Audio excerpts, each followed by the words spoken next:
Sir சொல்லுங்க. இப்படியே அமைதியா வாயை பொளந்துக்கிட்டு நின்றுட்டு இருந்தா என்ன அர்த்தம்? நீங்க நல்லா ட்ரீட்மெண்ட் பார்ப்பீங்களா என்ன?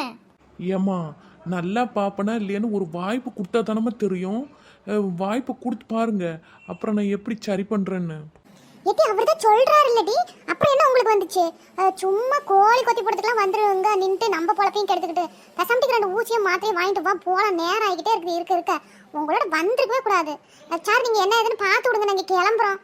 ஆமாடி நெட்டவலி, அவர் போட்டுக்கிட்டு சும்மா தோணன்னு கேள்வி கேட்டுக்கிட்டு ராவடி கட்டாது. நீ எனக்கு ட்ரீட்மெண்ட் பார்க்க விட்றி. ஏட்டி ஒத்தக்க நீ. ஏட்டி நான் பேசுறது உனக்காக தாண்டி. அது புரியாம நீ என்னையவே எதிர்த்து பேசிக்கிட்டு இருக்க. ரைட்டு விடு. ஆமாம் உனக்கும் வழியில் இருக்கா. சரி முன்னாடி என்னன்னு பார்த்துக்கிடுவோம். அப்புறமா நம்ம அவர் எப்படின்னு டெஸ்ட் பண்ணிடலாம் திரும்புவோம். ஏம்மா, ஃபஸ்ட்டு நீ வெளியே போ. நீ இங்கே இருந்தீங்கன்னா நான் ட்ரீட்மெண்ட்டே பார்க்க மாட்டாமா சொல்லிட்டேன். ஏம்மா ஒத்தக்கண்ணு, இந்த பொம்பளையை வெளியே அனுப்புனீங்கன்னா தான் உனக்கு ஊசி போடுவேன். இல்லைன்னா ஊசி கிடையாது, ஒன்றும் கிடையாது. 3 பேர் வெளியே கிளம்புங்க. என்னது இது? ஆளாளுக்கு ஒத்தக்கண்ணின்றாங்க. போக இதையே நம்ம பேராக்கி விட்டுருவாங்களோ? ஏட்டி தயவு செஞ்சு கொஞ்சம் புரிஞ்சுக்கடி. நிலைமை கொஞ்சம் ரொம்ப மோசமாக இருக்குடி. கண்ணை பிடுங்கிட்டு போயிட மாட்டிருக்கு. நான் டாக்டர்கிட்ட என்ன ஏதுன்னு பார்த்துட்டு 2 ஊசியை போட்டுக்கிட்டு 4 மாத்திரையை வாங்கிட்டு வரேன். நீ கொஞ்சம் நேரம் வெளியே அப்படி காத்தாட இறேன். அப்படியா சொல்கிறேன்? ஆனால் வெளியே போக மாட்டேன், இங்கேவே இருக்கேன். வாயை திறக்க மாட்டேன், சரியா? சந்தோஷமாட்டி. இப்படி வா, இங்கிட்ட வந்து நில்லு. ஐயா டாக்டர் ஐயா, நீங்கள் உங்கள் சேரில் ஏறி உக்காந்துக்கிடுங்க. ஆமாம், அந்த ஊசி மாத்திரை மருந்து ஒன்றுத்தையும் காணும். என்னத்தை பற்றி ஊசி போடுவீங்க? ஸோ ராமா, இவங்களோட பெரிய ரோதனையாக இருக்குது. ஏம்மா, நான்லாம் ஊசி போட மாட்டேம்மா. நான் செக் பண்ணிவிட்டு நர்ஸுக்கு இன்ஃபார்ம் பண்ணிடுவேன். அவங்க தான் அங்கே ஊசி போடுவாங்க. அந்த ரூமில் டேப்லெட் எழுதி கொடுப்பேன், நீங்கள் போய் மெடிக்கலில் வாங்கிக்கிடணும். எம்புட்டு கேள்வி கேட்குறீங்க? கேள்வி கேட்டு எனக்கே மறந்து போட மாட்டேங்குது எந்த ஊசியை போடணும்னு சொல்லிட்டு. எங்க கேள்வி கேட்கணுமோ அங்கெல்லாம் கம்முன்னு இருக்க வேண்டியது. நம்ம கிட்ட வந்து தேவையில்லாத கேள்வியெல்லாம் கேட்டுன்னு இருக்கீங்க. சார் சூப்பராக சொன்னீங்க. எங்கே கேள்வி கேட்கணுமோ அங்கே மட்டும்னால கேள்வி கேட்காது இருந்துட்டோம். இனிமேல் கேட்க போகிறோம். சரி நீங்கள் என்னன்னு பாருங்க, நான் இறங்கிக்கிறேன். ஏட்டி வா இப்படி இந்தாண்ட. நீ போமா அப்படி. நீ என்னத்துக்குடி ஏதோ பாம்பை மிதிச்சிட்டு ஓடுற மாதிரியே நின்றுக்கிற ஓட்டப்பந்தயத்தில் நிற்கிற விளாட்டம்? அதானே, உனக்கு என்ன ஆயிட்டு? நேரம் நில்லு. இல்லை கொஞ்சம் ஸ்டைலாக நிற்கலான்னு பார்த்தேன், அது உங்களுக்கு பொறுக்கல. எது இதுவாடி ஸ்டைலு? ஏதோ அவசரத்தை அடக்கிக்கிட்டு நின்றுக்கிற மாதிரி இருக்குடி. விட்டா போதும் எப்போ ஓடலான்னு. ஒழுங்க நில்லு. ஏண்டி நிஜமாவே அப்படியா இருக்கு? சே, என் ஸ்டைல் உனக்கு பொறுக்கலடி, பொறுக்காதவளே. நெட்டவள்ளி, அவ சொல்றது என்னமோ உண்மைதான். டாக்டர் ஒன்று அசிங்கமாக நினச்சிக்கிட்டு போறாரு.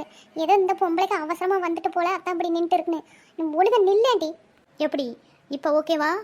ஏக்கா விடுங்க, அவள் எப்படியும் நின்று தொலையட்டும். அவளுக்கு ஏதோ அவசரமாக தான் வந்துட்டு போல, அதை நம்மக்கிட்டே சொல்கிறதுக்கு கூச்சப்பட்டுக்கிட்டு நின்றுக்கிறா. நான் முதல்ல என் வேலையை முடிச்சுக்கிறேன். ஏம்மா இங்கே வாங்க பேஷண்ட்டு.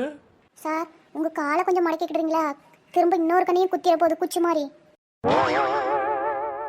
உன் கண்ணில் கொத்துனதுக்கு பேசாம உன் வாயில கொத்திருக்கணுமா அந்த கோழி?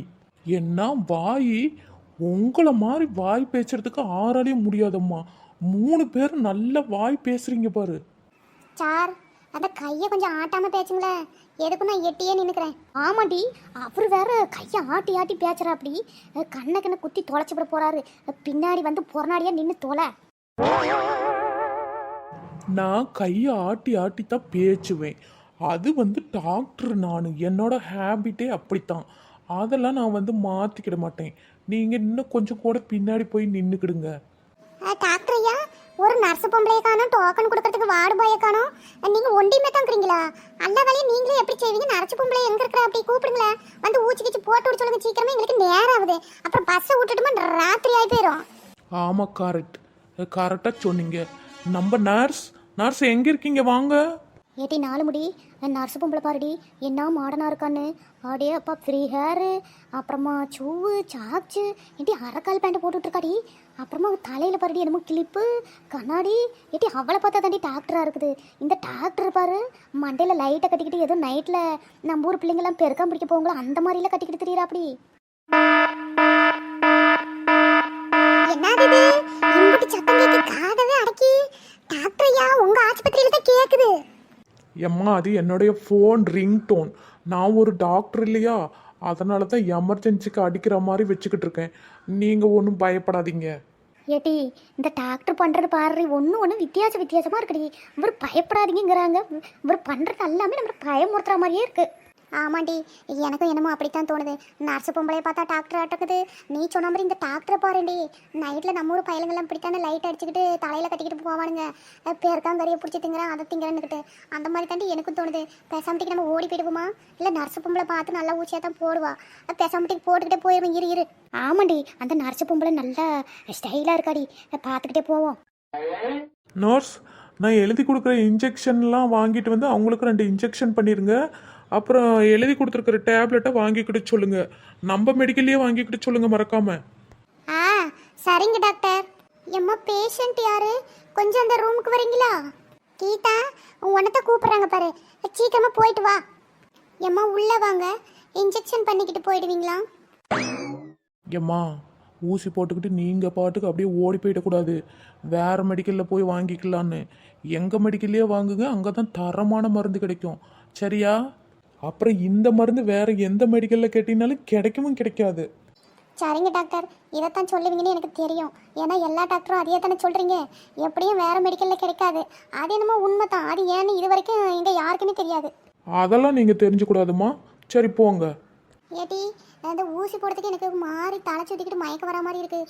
பஸ்ஸில் வேறு வந்ததுக்கு இன்னும் ஒரு மாதிரி வேர்த்து கொட்டுது. அந்த கடையில் எதனா அந்த டீ இருந்தால் குடிச்சிட்டு போவோமா, ஒரு டீ பண்ணு. ஏட்டி பின்ன நீ தான் ஆட்டோவுக்கு காசு தர மாட்டேற, அப்புறம் ஒன்று பஸ்ஸில் தான் கூப்பிட்டு வருவாங்க, இல்லைன்னா அங்கேருந்து நடந்து வர முடியுமா? அம்பிட்டு தரோம். சரி நட, கடையில் டீ இருக்குதா என்னமோ தெரியல. ஒரு வழியாக மத்தியானம் போயிட்டு பொழுதே ஆகிப்போச்சு. எவ்வளோ நேரம் பண்ணுறீங்கம்மா, ஒரு ஆஸ்பத்திரிக்கு போயிட்டு வரதுக்கு முப்பட்டு நேரமா?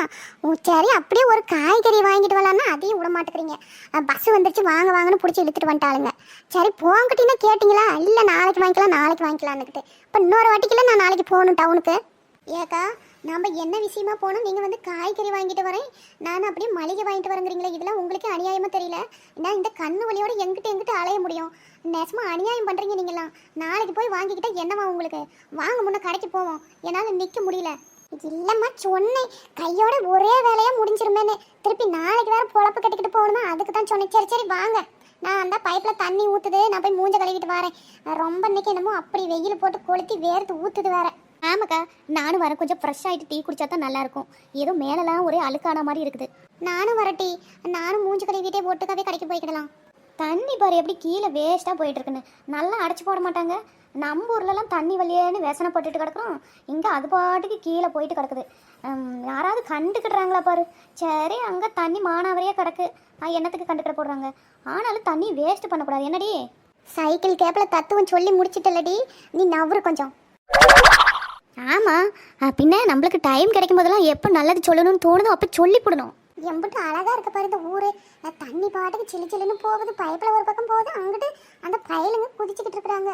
அம்பிட்டு பசுமையாக இருக்குதப்பா அந்த ஊர்.